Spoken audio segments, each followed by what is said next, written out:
Episode 16 Ardhanarishvara की पूर्णता और गृहस्थ जीवन का परम आदर्श।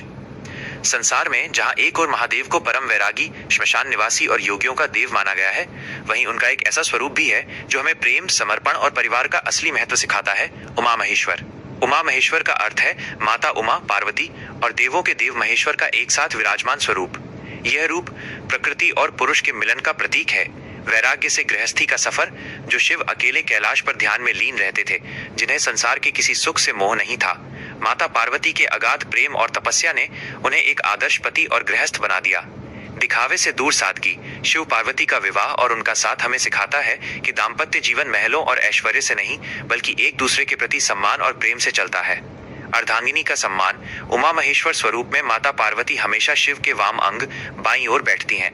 ये दर्शाता है कि सनातन धर्म में स्त्री का स्थान पुरुष से कम नहीं, बल्कि उसके हृदय के सबसे करीब और बराबर का है। इसका असली और गहरा मतलब क्या है? यह स्वरूप आज के आधुनिक परिवारों के लिए एक बहुत बड़ा मार्गदर्शक है। संतुलन का नियम। शिव वैराग्य डिटैचमेंट है और शक्ति आसक्ति अटैचमेंट है।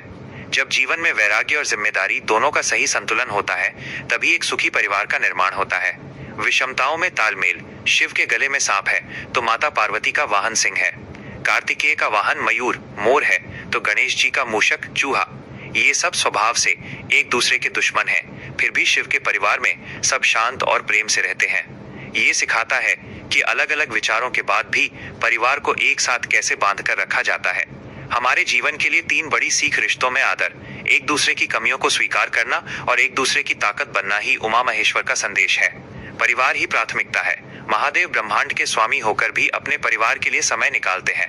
काम के साथ साथ परिवार को समय देना बेहद जरूरी है। भीतर का संतुलन। हमारे भीतर भी एक शिव पुरुष तत्व और एक शक्ति स्त्री तत्व है। जब हमारा विचार शिव और हमारी भावनाएं शक्ति एक हो जाती हैं, तो मन शांत हो जाता है। वो आदि हैं, वो अनंत हैं, वो परम वैरागी शिव हैं, पर पार्वती के प्रेम में बंधकर वो इस संसार के जीव हैं। धन्य है उमा महेश्वर का ये अनुपम और सुंदर रूप, जो गृहस्थी में भी बिखेरता है साक्षात अध्यात्म की धूप।